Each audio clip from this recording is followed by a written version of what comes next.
दोस्तों अगर आप एक एंड्रॉयड यूज़र है तो आपके लिए लेटेस्ट एंड्रॉयड वर्जन अपने फ़ोन पे देखना एक सपने जैसा है, क्योंकि बहुत सारे ब्रांड जो है वो लेटेस्ट वर्जन नहीं देते। ऑलमोस्ट 1 साल पुराना जो एंड्रॉयड वर्जन है वही हम लोग को मजबूरन यूज़ करना पड़ता है। जब तक हम लोग इस फ़ोन को एक्सचेंज करने की सोचते हैं तब जाके शायद वो लेटेस्ट वर्जन जो है हमारे फ़ोन में आता है, लेकिन हम उसके भी नेक्स्ट अपडेट के पाने के चक्कर में उस फ़ोन को बेच देते हैं। लेकिन यहाँ पे एक एक्सेप्शनल ब्रांड है ओप्पो, जी आपने 2 साल पुराने फ़ोन में भी यहाँ पे लेटेस्ट एंड्रॉयड 11 का अपडेट जो है वो पुश करना शुरू कर चुका है। जल्दी से यहाँ पे देख लेते हैं। जीएसएम डेटा के माने थे यहाँ पे नए 3 फोन्स में ओप्पो के यहाँ पे अपडेट जो है वो चालू हो चुका है, रोल आउट होना। यहाँ पे एंड्रॉयड 11 का जो लेटेस्ट ट्रायल वर्जन या फिर बीटा वर्जन है वो आपको ओप्पो के ओप्पो रेनो 2F में मिलेगा, रेनो 10X जूम में मिलेगा और लेटेस्ट लास्ट ईयर के F सीरीज का फोन ओप्पो F15 में मिल जाएगा। तो बहुत ही इंटरेस्टिंग 3 फोन है यहाँ पे। हालांकि यहाँ पे F15 सबसे नया फोन है, लेकिन सबसे पुराना फोन यहाँ पे रेनो सीरीज का पहला फोन रेनो 10X जूम है, जिसमें आपको अप टू 10X तक हाइब्रिड जूम मिलता था और अप टू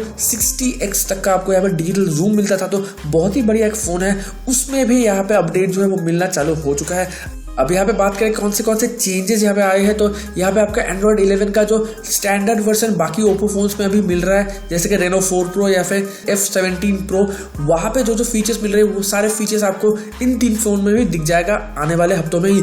यहाँ पे बात करें फीचर्स की तो यहाँ पे आपको customize home screen, customize dark mode, flex drop, super power saving mode जैसे फीचर्स यहाँ पे आपको मिल जाएंगे। यहाँ पे ट्रायल वर्जन पे आप जाके इसमें कर सकते हैं। आपको सिर्फ अपने फोन के सेटिंग्स में जाना है, वहाँ पे जाके आप सॉफ्टवेयर अपडेट के जाके ऊपर आपको दाईं तरफ एक गियर आइकन मिलेगा, वहाँ पे जाके आप ट्रायल वर्जन को एनरोल कर सकते हैं। और अगर आपका किस्मत साथ दे तो आप फर्स्ट फ्यू सिलेक्टेड यूजर्स में हो सकते हैं और आप चाहे तो डाउनलोड उसको कर सकते हैं। तो आशा करूँगा ये छोटा सा वीडियो आपको पसंद आया होगा। पसंद आया तो लाइक कीजिएगा, चैनल सब्सक्राइब नहीं किए तो चैनल को सब्सक्राइब कर लीजिएगा। मैं मिलता हूँ अगले वीडियो में, तब तक ले जय हिंद, जय भारत।